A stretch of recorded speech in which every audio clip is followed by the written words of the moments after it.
Hey, man, Georgia-Auburn is on the $1 Million Challenge schedule. That's awesome. Between the hedges this year, right? Yes, sir. Can you imagine winning $1 million in front of that crowd? No, that place would be bananas. Even Uga would be crazy. That's one cool bulldog. I like bulldogs. You like bulldogs?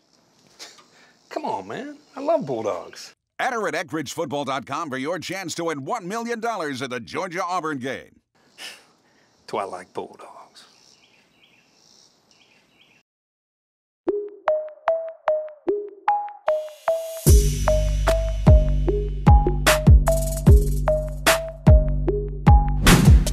Welcome in, along with Zac Robinson. I'm Steve Palazzolo, giving you guys your Georgia breakdown, brought to you by Eckridge, the official smoked sausage of the Georgia Bulldogs. Zac, let's discuss their game against Austin Peay. It was as expected. Georgia rolls. Looked good on offense, looked good on defense. Let's start on the offensive side of the ball with the quarterbacks. Jake Fromm, he's the starter. He did his thing, but then we got to see true freshman Justin Fields. What were your first impressions of the freshman? Yeah, no, I thought he played really well. He looked like he was comfortable in that moment, took what was there, got the ball out of his hands, and then really only had one throw that was over 10 yards, and you got to see the arm strength deep out to the left side off a play action, far hash throw. So you got to see kind of the physical tools, and then he just ran the offense efficiently, threw accurate all day. So it was good to see him just kind of out there and run the offense. And Fromm, a slightly above average PFF grade, similar, right? Took what was given and really relied on those playmakers that we highlighted in last year's season preview video, where we said, look, these receivers, they're athletic, they're explosive, they're going to make a ton of plays for this Georgia offense. Yeah, definitely. You saw 8 throws behind the line of scrimmage, a lot of checkdowns to DeAndre Swift. They were backing out of coverage. He was taking what was there, played an efficient game, threw it accurate. The best play was to Mecole Hardman, who we highlighted last week, threw a backside dig, read the coverage really, really well, got through his progression, and Mecole Hardman split those guys for a 59-yard touchdown. That was by far the most explosive play in the passing game, but you got to see kind of just Fromm do his thing, take what was there, and be accurate. Yeah, let's discuss those playmakers, because when we talked about Hardman last week and also DeAndre Swift, we said, hey, he's the highest graded returning Georgia offensive player. They made us look good this past week. Hardman with the 2 big catches and the score. Swift doing a ton out of the backfield, catching passes. And that's what we saw on film last year and a little bit this week. Their ability to move Swift around, use him in the passing game. He's more than just a runner. I just really love the way this Georgia offense is shaping up because of all these playmakers that they have surrounding Fromm and Fields at quarterback. Yeah, no, I'm with you. DeAndre Swift had 9 touches, 76 yards. He already had a quarter of his catches from last season. He only had 17 on the season last year, 4 in this game alone. So you can see exactly what he's going to be in a factor in the passing game,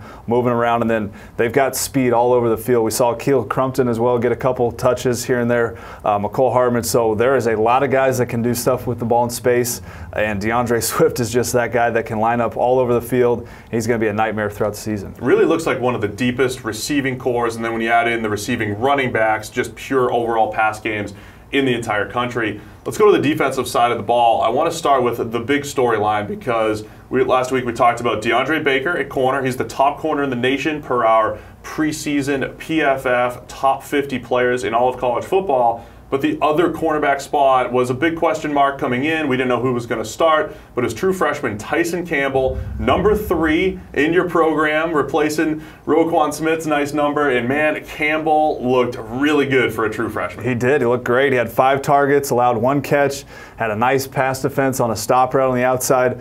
He looked like he belonged. I mean, athletically, you can just watch the guy move around. You're like, this guy looks like a future NFL guy. So I think he looks like he belongs. He's obviously going to have a great test this week with South Carolina, but definitely checked the boxes all in everything he did week 1. Yeah, we thought there might be a revolving door opposite Baker as far as a lot of guys having opportunities, but it looked like it's Campbell's job, right? Yeah. As far as playing that left cornerback spot opposite Baker. Do love what the future holds for him. Let's discuss the front 7 now. I think, we're going to look ahead in a few minutes to the South Carolina game. South Carolina really trying to establish the run. Georgia's front 7, overall pretty solid, but they're going to have to be really good next week with South Carolina. Yeah, we saw a lot of guys get a ton of snaps, which I think is what the main goal of this week was. Get a lot of guys reps, get out of there injury-free. So we saw a lot of rotating guys, linebacker on the defensive interior, and those are going to be the guys that this week, South Carolina, they're going to want to run the football, so those guys are going to need to step up. They gave up a little bit of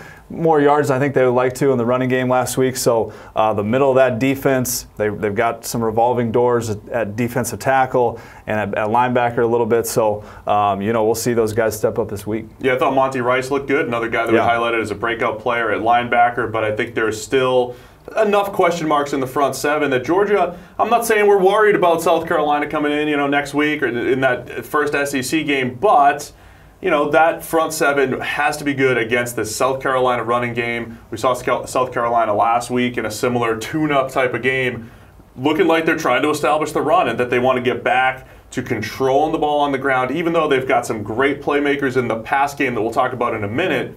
But South Carolina looks like they really want to run the ball this year. Yeah, no doubt. They got Rico Dowdle back from injury. Guy ran extremely aggressive last week downhill.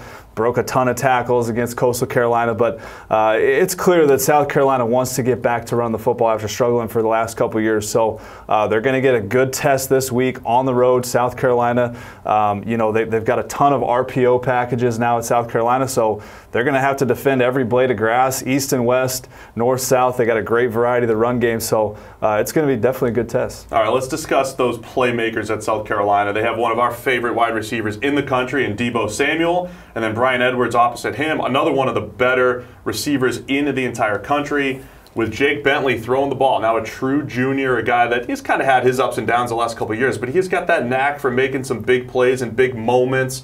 That's going to be a challenge, especially we just talked about Tyson Campbell, true freshman, thrown right into the fire next week. Yeah, there's no doubt. Deebo Samuel's a guy that can take it to the house from any part of the field. We saw him, just on slants, screens. He's a guy that's really hard to bring down after the catch. So they're going to have the secondary is going to have to tackle well. They're going to have to come up and make plays. Jake Bentley looks pretty steady. I know it was last week against Coastal Carolina, but looks like he may improve, just with experience and some of that decision making. So they're going to have a great test on the outside. The offensive line looks like they're a little bit better this season too. So it's going to be a great overall test for this team. So on the other side of the ball, we expect a little bit more from Jake Fromm next week as far as opening up the offense, I'd say, throwing the ball down the field.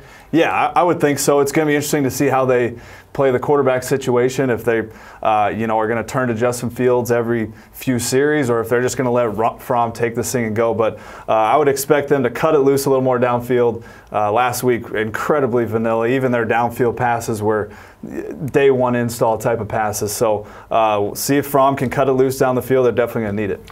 So there you have it. Georgia at South Carolina this week should be a great SEC matchup. That'll wrap up our Georgia breakdown, brought to you by Eckrich, the official smoked sausage of the Georgia Bulldogs. Don't forget to pick up Eckrich smoked sausage at your local grocery store for this weekend's tailgate or homegate party. And make sure to visit EckridgeFootball.com for great game day recipes and to enter their season-long $1 Million Challenge.